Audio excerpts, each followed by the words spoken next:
બોલો. જય જવાહર. જય જોહાર. તમે પૂછશો એમ જવાબ આપીશું. હા, આજે આપણે અર્જુનભાઈ તબિયારની લાઇબ્રેરી કે જે શામળાજી 4 રસ્તા પાસે આવેલી છે એની મુલાકાત લીધેલી છે. અને બહુ જ સરસ લોકેશન છે, બહુ જ સરસ વાતાવરણ છે. અને એમની પાસે અઢળક બુકો છે જે વિદ્યાર્થીઓને નિઃશુલ્ક આપે છે. અને અહીંયા વાતાવરણ પણ બહુ શાંત છે. આજુબાજુ ખૂબ જ સરસ મજાનું વાતાવરણ છે.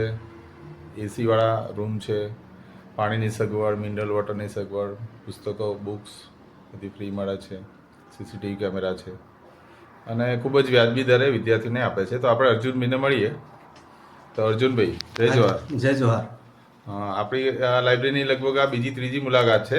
જી. તો તમે જણાવો કે તમે કઈ કઈ ફેસિલિટી આપો છો, વિદ્યાર્થીઓ કઈ રીતે ઉપયોગ કરે છે અને શું ફાયદો મેળવે છે અને એમનો રિસ્પોન્સ કેવો છે? આમ તો લાઇબ્રેરી સર છે ને જાન્યુઆરી 2023થી ચાલુ કરી છે. બરોબર. ત્રીજું વર્ષ ચાલે છે. વિદ્યાર્થીઓ લગભગ પહેલા વર્ષે 60 જેટલા આવ્યા હતા. વિવિધ સ્પર્ધાત્મક પરીક્ષાઓની તૈયારી માટે. બરોબર. તેમાંથી આમ મારી પાસે લાઇબ્રેરી ચાલુ કરી ત્યારે જીપીએસસી અને યુપીએસસીના કુલ 2.5 લાખ જેટલા રૂપિયાનો ખર્ચો કરીને જીપીએસસી અને યુપીએસસીના પુસ્તકો વસાવેલા છે. બરોબર છે. પણ એ પુસ્તકો છે તો થોડા ઉચ્ચ લેવલના છે. એટલે આપણે ગુજરાત સરકારની જે સ્પર્ધાત્મક પરીક્ષાઓ છે ને એ મોટે ભાગે વિદ્યાર્થીઓ યુવાના છે, પછી વિવિધ પ્રકાશનોના જ પુસ્તકોનો યુઝ કરે છે. તાજા જે નવા બહાર પડે ને એ. બરોબર.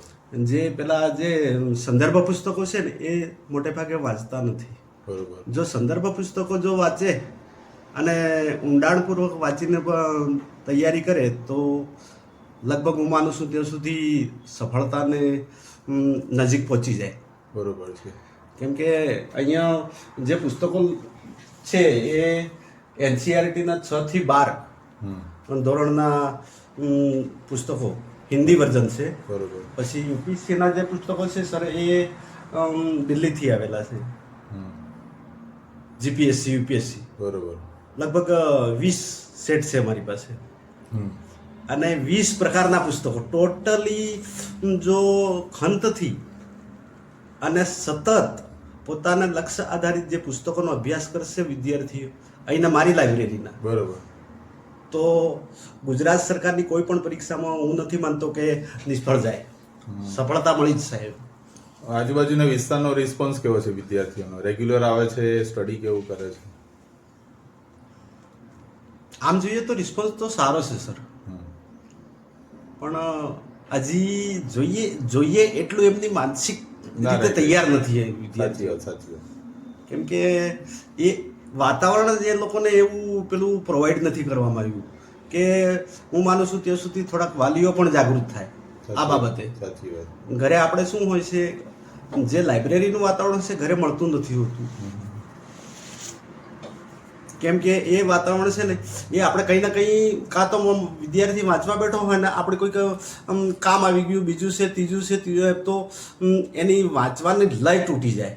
સાચી વાત. સાચી. હા, જો અહીંયા માનો કે સવારે 7:30 વાગે લાઇબ્રેરી ખુલી જાય છે અને સાંજે 7 વાગ્યા સુધી. બરોબર. જો વિદ્યાર્થી અહીંયા જ આવીને જો કોન્સ્ટન્ટ વાંચે તો કમસે કમ 8-10 કલાક તો વાંચી શકે. સાચી વાત.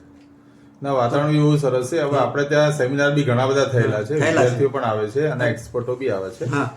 હવે આપણે એવું માનવું છે કે આપણે જે વિદ્યાર્થીઓ છે આજુબાજુના જે પણ સ્ટડી કરેલા હોય, સ્પર્ધાત્મક પરીક્ષા કોન્સ્ટેબલની હોય કે ધોરણ 10-12 હોય કે યુપીએસસી જીપીએસસી ના હોય, તો વિદ્યાર્થીઓને એન્વાયરમેન્ટ તો તમે સરસ પૂરું પાડો છો, પણ સમાજ પ્રત્યેની તમે જે સમર્પિતા બતાવી કે સમાજ માટે કંઈક કરવું છે એટલે તમે આ લાઇબ્રેરી તમે સ્ટાર્ટ કરી છે, તમે નિયમિત બેસો છો, આટલા બધા પુસ્તકો ફ્રીમાં આપો છો, તો વિદ્યાર્થીઓનો ઉપયોગ ખરેખર કરે છે કે નહીં? વિદ્યાર્થીઓ મારી લાઇબ્રેરીના પુસ્તકો ઉપયોગ નથી કરતા સર. બરોબર. કેમ કે યુપીએસસી અને જીપીએસસી છે ને એ થોડીક હાર્ડ. બરોબર છે. ચોપડીઓ હાર્ડ છે થોડીક, હિન્દી વર્ઝન ને ઇંગ્લિશ વર્ઝન. જનરલ સ્ટડીના તમારે જે ગણિતના ને બધા પુસ્તકો છે, જનરલ નોલેજ, ભારતીય સંસ્કૃતિ, વારસો, બધા એ પણ ઉપયોગ કરતા હશે ને? ના, કોઈ નથી. અચ્છા, પોતાની પુસ્તક લઈને જાઓ? પોતાના પુસ્તકો જ પ્રકાશનોના જ લઈને આવે છે. એક વાત છે Right, જે right, આ માનો કે ગુજરાતી સંસ્કૃતિ વારસો છે, આપણી પાસે 800 પાનાનું એક જ ચોપડી છે. બરોબર છે. તો એ ચોપડી ઊંડાણપૂર્વક વાંચે તો પછી એને કંઈ વાંધો નહીં આવે ને સર. એક વાત છે, ડૉક્ટર વિકલ્પ કોટવાલ જેવા નું બંધારણ છે આપણી પાસે, બરોબર. તો એનો પણ વિદ્યાર્થી ઉપયોગ કરતા જુએ છે. Right. ભાષાનું જોઈએ એક વાત છે, જો કોઈ વિદ્યાર્થી માનો કે કોઈ એક વિષય પસંદગી કરવાની થાય તો આપણે ગુજરાત ભાષા નિયામકની તરફથી જે સાહિત્ય પૂરું પાડવામાં આવ્યું છે એ જ સાહિત્ય આપણે અહીંયા છે, બરોબર. જે ઊંડાણપૂર્વકનું સર. બરોબર. આપ કદાચ જોઈ શકો છો, હું નમૂના આપને બતાવીશ એ જો. હવે તમે વોટ્સએપ પર તમારા ગ્રુપમાં તમે સતત કન્ટિન્યુઅસ નોકરીની જાહેરાતો, સ્પર્ધાત્મક પરીક્ષાનું કોઈ પણ પ્રકારનું માર્ગદર્શન સતત તમારા પ્રયાસો ચાલુ જ રહે છે, અને ગ્રુપમાં ઘણા બધા લગભગ 1000 જેટલા સભ્યો તો હશે જ. તમે નિયમિત પ્રમાણે તમે કોન્સ્ટન્ટલી સારી પોસ્ટ છે કે માર્ગદર્શનવાળી પોસ્ટ છે કે કોઈ પણ અભ્યાસને લગતી માહિતી પૂરી પાડો છો, સતત તમે પ્રયાસશીલ રહો છો, તો આપણો સમાજ એનો કેટલો ઉપયોગ કરી શકે છે કે કેટલો કરે છે? લગભગ મારી જાહેરાત તો અંબાજીથી ઉમરગામ સુધીનું જે વોટ્સએપ એજ્યુકેશન ગ્રુપ છે ને સર, એમાં મોટાભાગના સ્પર્ધાત્મક પરીક્ષાના તૈયારી કરતા યુવાનો છે. અને હું સભ્યને જણાવું જ છું કે આ જાહેરાત તો અંદર જોડાયેલા છે એ તો ઉપયોગ કરવાના જ છે, પણ આ જાહેરાત તો તમારા સભ્યો જે જોડાયેલા છે એમના સગાઓને, સંબંધીઓને અને એમના વિસ્તારમાં જ્યાં આ નથી પહોંચતી એવી જગ્યાએ પણ તમે પહોંચાડો, અને લગભગ પહોંચે છે. વોટ્સએપ ગ્રુપ લગભગ 2021 થી ચાલુ છે, આજે 6ઠું વર્ષ છે. તો હું બંધ કરવા પ્રયત્ન કરું છું, પણ કોઈ બધા ના પાડે છે. એક વાત છે કે જેટલી પ્રવૃત્તિ કોઈ કરે નહીં, અન્ય ગ્રુપોમાંથી જે વસ્તુ મળે છે એના કરતાં વિશેષ શૈક્ષણિક અને સ્પર્ધાત્મક પરીક્ષાની જે માહિતી છે એજ્યુકેશન ગ્રુપ થકી 90% મળે છે, એટલે બંધ નથી કરવા દેતા. અને વિશેષ ઉપયોગ થાય છે એનો.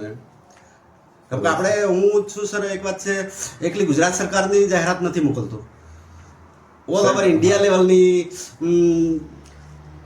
જાહેરાતો આપણે લગભગ આવરી લઉં છું વોટ્સએપમાં, એટલે મહત્તમ વિદ્યાર્થીઓ ઉપયોગ કરે છે એનો. સરસ. અત્યારે વર્તમાનના સ્ટુડન્ટ માટે તમે શું કહેશો? એ લોકો કેવી તૈયારી કરે છે? એ લોકો તમારા વોટ્સએપના ગ્રુપના મેસેજ તો જોવે જ છે, તો એ લોકોને મતલબ કે સરકારી નોકરી પ્રત્યેનું એ લોકોને ઇન્ટરેસ્ટ તો છે જ, મહેનત તો કરતા જ હશે, તમારા ગાઈડન્સથી પણ ઘણા લોકોને ખૂબ જ ફાયદો થતો હશે. તો અત્યારના હાલના છોકરાઓને તમે શું કહેશો? કોન્સ્ટેબલની પરીક્ષા કે સીસીની પરીક્ષા જે ઉમેદવારો છે, તમારા ગાઈડન્સથી કેટલો ફાયદો મેળવી શકશે એવું તમે કહી શકશો? જો દિલથી, જો સર, વોટ્સએપ તો એક માત્ર માહિતીનું આદાન પ્રદાન છે. રાઈટ, બરોબર છે.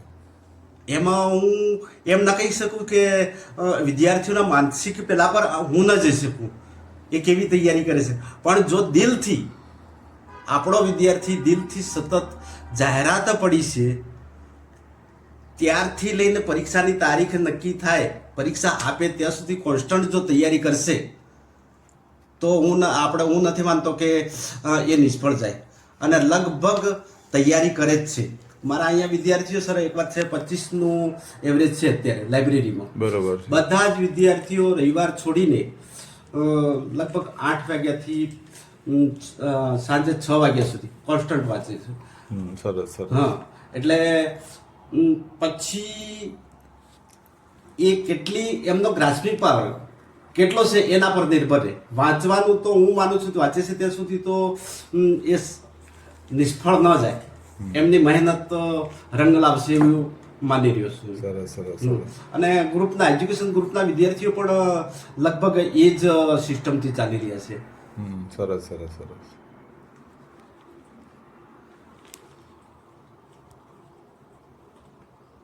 લાઇબ્રેરીમાં આમ સુવિધામાં તો જોઈએ તો લગભગ એક લાઇબ્રેરીની સ્ટ્રેન્થ 79ની છે. બરોબર છે.